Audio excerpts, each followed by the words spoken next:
A reading from the book of Job, Job chapter 23, verse 1 through 17. Again, Job answered and said, "Though I know my complaint is bitter, his hand is heavy upon me in my groaning. Oh, that today I might find him, that I might come to his judgment seat. I would set out my cause before him and fill my mouth with arguments. I would learn the words with which he would answer and understand what he would reply to me. Even should he contend against me with his great power, yet would that he himself might heed me. There the upright man might reason with him, and I should once and for all preserve my rights. But if I go to the east, he is not there, or to the west, I cannot perceive him. Where the north enfolds him, I behold him not. By the south he is veiled, and I see him not. Yet he knows my way. If he proved me, I should come forth as gold. My foot has always walked in his steps. His way I have kept and have not turned aside. From the commands of his lips I have not departed. The words of his mouth I have treasured in my heart. But he had decided, and who can say him nay? What he desires, that he does. For he will carry out what is appointed for me, and many such things may yet be in his mind. Therefore am I dismayed before him. When I take thought, I fear him. Indeed, God has made my courage fail.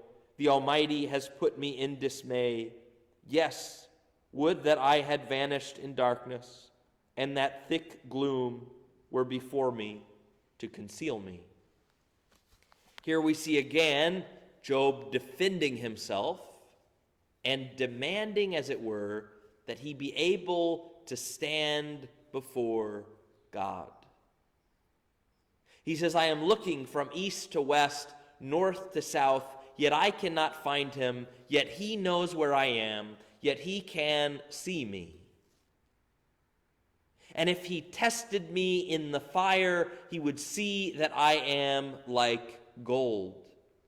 And yet, where is he?" This is a very interesting position that Job is making. He says, "God, test me. Try me, and you will see that I am righteous. You know that I am righteous." And yet, while he is saying this, he does not know that he is in the midst of the trial, in the midst of the test. Sometimes we'll see in a movie where what you think is a passing encounter, or where you think something that doesn't matter turns out to be the trial itself. So this is something that is interesting, where Job is demanding that God try him and see that he is pure, yet he neglects to see that God is trying him because he believes him pure. And so what may appear to be a punishment may in fact be a trial. What Job fears is the end, is a test, is the beginning. And so Job, he wants to be righteous before God. He knows that God is greater than him, that his thoughts are greater than his thoughts, and yet he is oblivious to the fact that what he is undergoing could itself be a test, could itself be because God believes him to be righteous. This is something that I think is difficult for us to get our minds around. If I am good, then God will treat me well. That is what we want to hold. That is precisely the idea that Job is fighting against. If I am good, then good things will happen to me. If I am bad, then bad things will happen to me. No. No.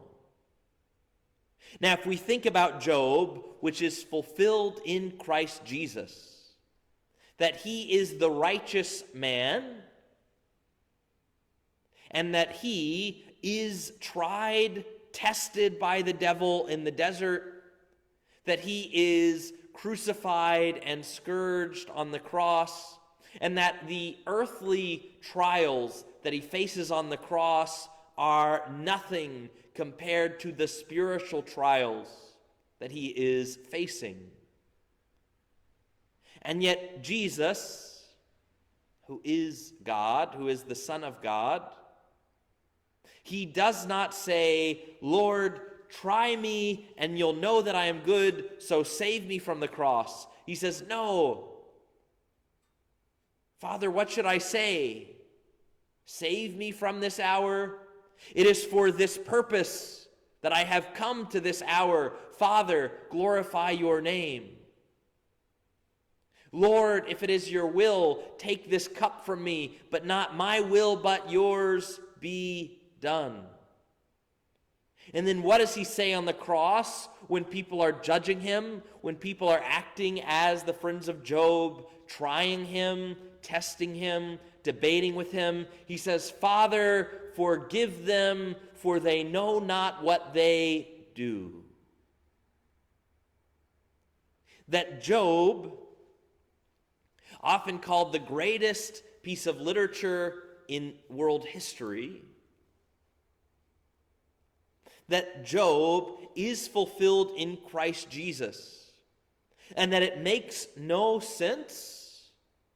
It makes no sense apart from him. That the very key to understanding the greatest piece of literature in world history, the book of Job, is Christ, the righteous one who suffered, who died, who persevered. And what we see is that it is not God trying man, but God becoming man to persevere in the trial. God becoming man and entering into Job's sadness. God becoming man and entering into the worst thing that we could imagine and the worst things that we have lived or are living.